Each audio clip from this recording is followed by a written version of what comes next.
Good afternoon. I'm Francois Visser. I'm a co-founder of Carbon Friendly. So the question we're asking ourselves today is, can regenerative farming also be profitable? So my own journey as a farmer started actually back in South Africa in 2000. We were organic farmers there, providing a range of value-added products for the main retailers there. So they paid us well for not using chemicals, but we were achieving so much more. In a holistic sense, we were improving the soil health.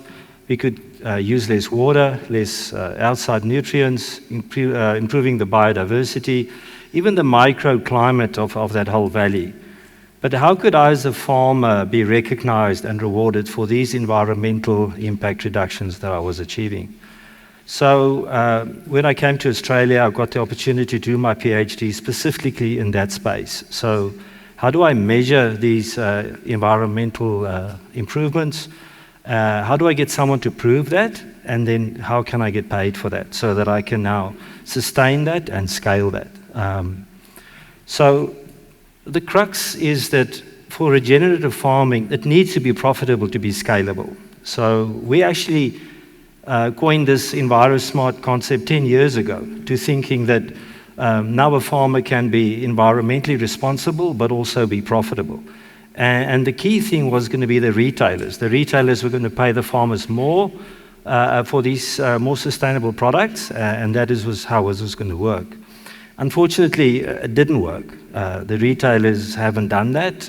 There hasn't been much progress in that space, even today. So we realized that there had to be another way. A lot is happening in the US for us at the moment, so working with growers like these, really with an industrial farming mindset, driven around yields, chemical inputs, and so forth. And we're fortunate to be able to now switch them to farming with nature. And they're loving it. Honestly, it's rewarding to see. A farmer said to me the other day, he says, wow, it's now fun being a farmer again, and how all that is playing out. So here's another example of a big grower that we work with there. They farm 40,000 acres of almonds and pistachios. So on the left-hand side is what pistachio orchards would look like there. That's the normal business as usual, but they very much on another pathway, introducing these cover crops and bringing goats into the orchards to graze them, but at scale, it's not.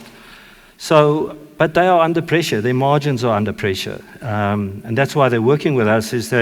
What can we do to be able to reinvest in these regen practices, and how can we make this work financially? So we are helping them. And the concept is that they're now growing two crops. They're growing tons of almonds that they are producing, and also now producing tons of carbon that they are sequestering.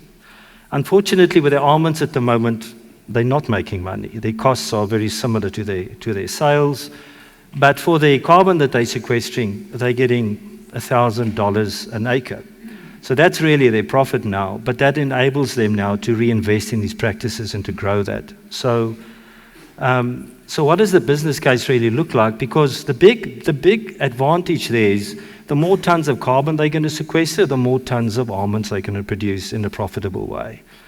So the solution is that we've created this, we call a global carbon infrastructure, where farmers can now onboard on these programs seamlessly. We have programs registered now in Australia, but in particular also in the US, based on the VM42 methodology, which is globally now recognized as the leading soil carbon methodology, and really supported by Microsoft, Nestle, Deloitte, Yara, the guys we're working with. Microsoft have now engaged us to develop these VM42 credits for them.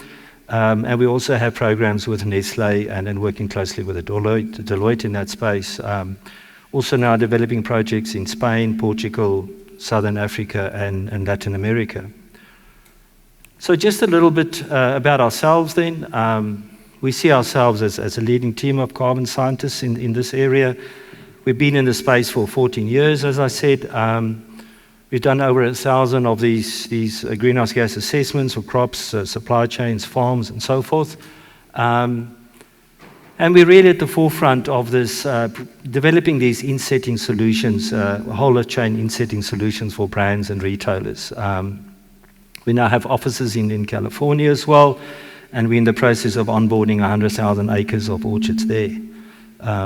Here in Australia, also finalizing a major contract with one of the retailers here, and really hoping that there's going to be more momentum in that space.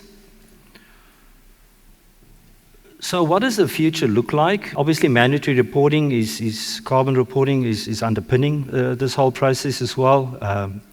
But the retailers still have a big role to play. They honestly slow to the table.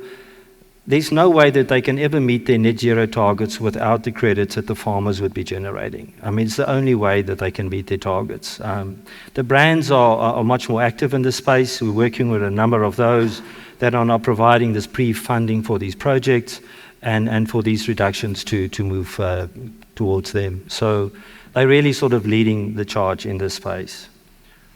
So our mission is really still, how are farmers going to be rewarded for being our carbon champions, being the climate heroes. Our dream is fast becoming a reality. And we're really looking for partners to help us make a difference. We are honestly changing the way that farmers are growing their crops. And we'd love to have partnerships and people to support us on this journey. Thank you very much.